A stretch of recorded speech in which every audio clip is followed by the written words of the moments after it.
kesh putim.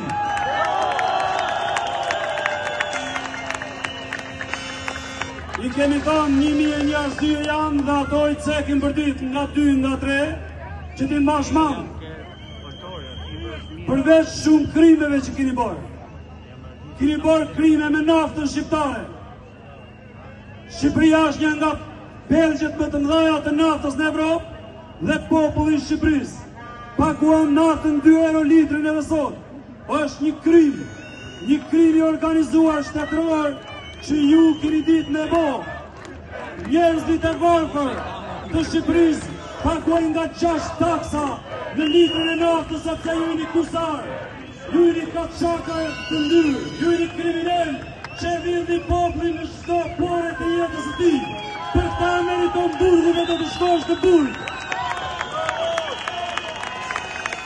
Unë vi nga një zonë e naftës dhe ne si populli Mallakastrës dhe Myseqes ku ndodhet nafta, nga jo investim strategjik si i quani ju vjedhjet tuaja të stilosura, ne populli që jetojmë në atë zonë, vetëm gazi dhe helmin thithim, parat i ndani ju me oligarkët botror, të cilët i merrni, i vildni dhe i ripni. Ju Shqipërisë nuk e keni prur kurrë një të mirë, o kusar, o tradhtar të ndyrë.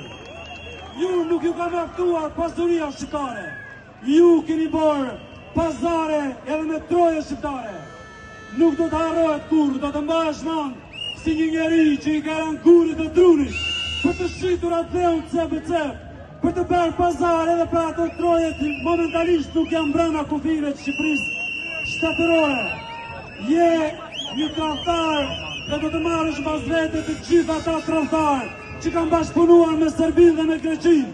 Je një njeri që brenda 26 vjetëve ke mbyllur 105 shkolla shqipe në jug. Mbas mbylljes së tyre, ato shkolla shqipe janë hapur në shkolla greke, të cilat po nga qeveria juaj janë lejuar. Pra ju jeni duke greqizuar jugun me shkolla, me politika pro-greke, me varre greke të paqana, me memoriale dhe me gjithçka tjetër. Ju keni dashur që trojet e Kosovës një pjesë të tyre t'ja falin Serbisë. Keni ngarë Gjermani, Francë dhe çdo kund të propagandoni. Prandaj bëni gati pijamat e burgut. Do të çojnë për ndryshe nga kuriq, ashtu si ke qef të dalësh në plazhet e botës. Mëri pa turp, mëri pa cip, mëri pa taftar, mëri ndyrë. Prandaj, duhet jemi këtu, mos të lëshojmë krejë, derisa të shduket e keqa nga Shqipëria jonë e dashur, nga atleu jonë, nga kjo tokë që prej mira vjetër jetoj, dhe kemi marrë gjithmonë si njerëz të ndeshur dhe të digjiteshëm.